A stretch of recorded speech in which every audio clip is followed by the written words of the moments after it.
Welcome to this week's episode. We talk about the top 5 Irish riders returning to World Tour action. We also talk about the new 2021 Trek SLR model. Enjoy.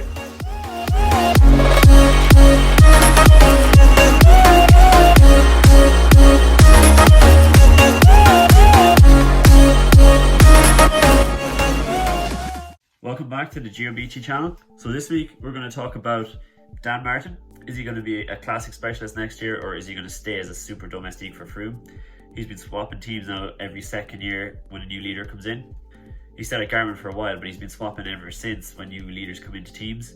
So we presume with Froome coming next year, is he going to stay and be a domestique, or is he going to go back to hunting down those classic Ardennes Classics wins? I think he's going to head towards the Ardennes Classics. We're going to talk about the Trek Madone SLR, the 2021 model. Pictured here, it has OCLV 800 carbon, so changing up from the OCLV 700.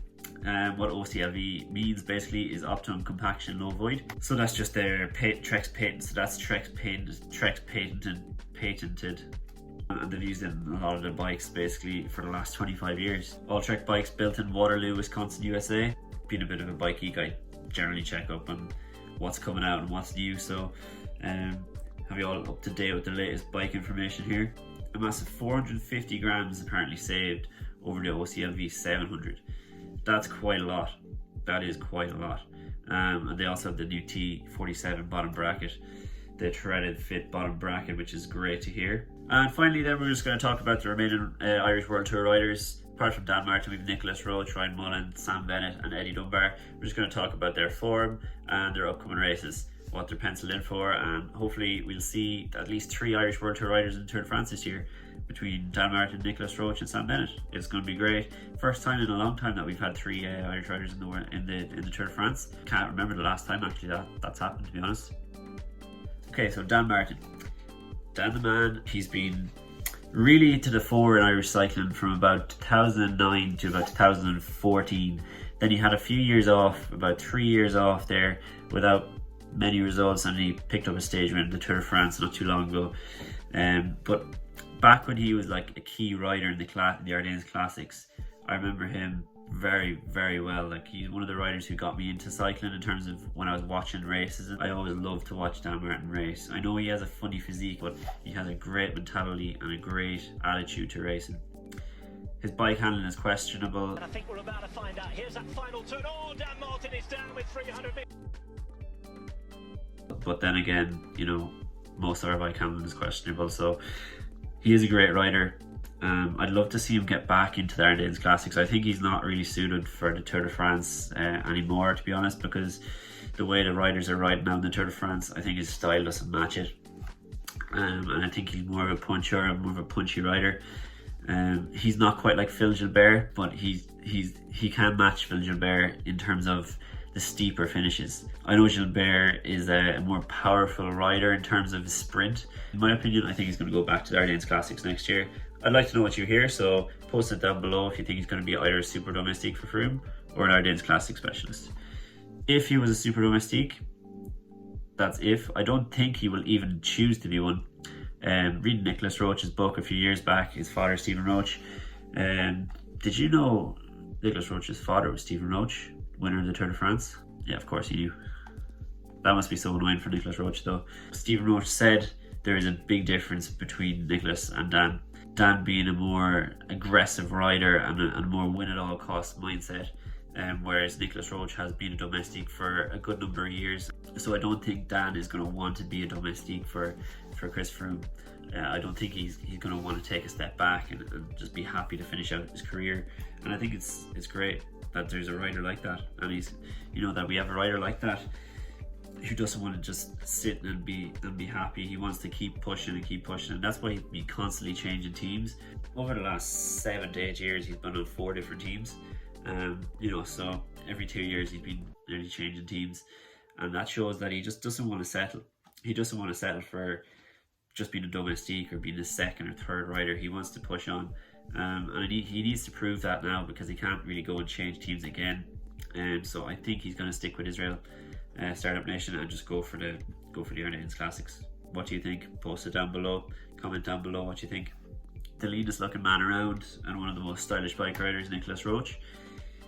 His form, all we could go by is Zwift. I mean, every pro has been on Zwift the last while, so you know he's actually been one of the best riders on Zwift. There, he got third in the Tour de Flanders. God, that was about 2 months ago now. But he's been going well. Yeah, he seems like he's in good shape. At 36, I mean, you know, he doesn't have too much longer left, but we'd hope to see him for another 3 or 4 years featured in the World Tour. His upcoming races, he has Strade Bianche, Milano Sanremo, Criterium de Dauphiné, Tour de France, and Vuelta. Looking at this, you know, that's a good schedule, a great schedule for building for the Vuelta.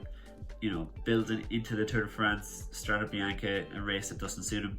Milano Sanremo doesn't suit him either, but then you have the Criterium de Dauphiné. I presume he's just put into the Strade Bianche and Milan Sanremo because he just has to build form somehow, and he needs those races to build form. In terms of Tour de France, if Dan Martin and Sam Bennett are in the Tour de France, it's going to be very exciting to see. His results this year: Tour des Alpes Martin de Var, Tour de Var basically. 7th overall, that was his only race this year, so you know there's nothing to go by. Moving on to Sam Bennett, his form obviously nothing to go by, of course, again, but we'll go into his upcoming races. He's at Vuelta a Burgos, Tour de Wallonie, and straight into the Tour de France. He's still on 2 training camps, so with Deutschland Quick-Step, Dolomites, he's still in the camps there.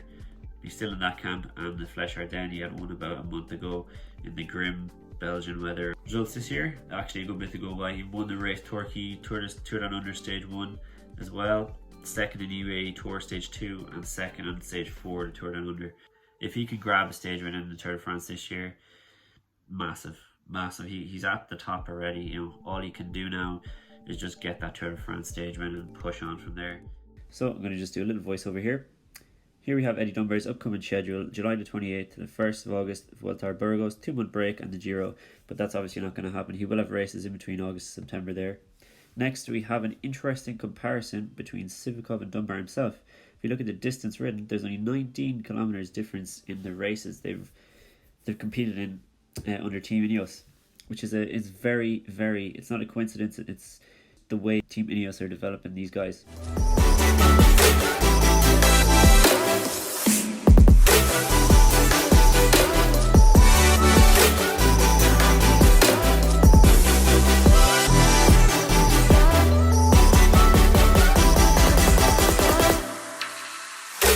Now moving on to Ryan Mullen, the last of our 5 Irish World Tour riders. Looking at his schedule here, Pro Cycling Stats up-to-date schedule. There's nothing penciled in for the rest of the year, but of course he's going to be back racing. He has no injuries or anything like that. He is currently training in Andorra with Willie Smith and Nathan Haas, so there is definitely going to be a Grand Tour in Ryan Mullen by the end of this year.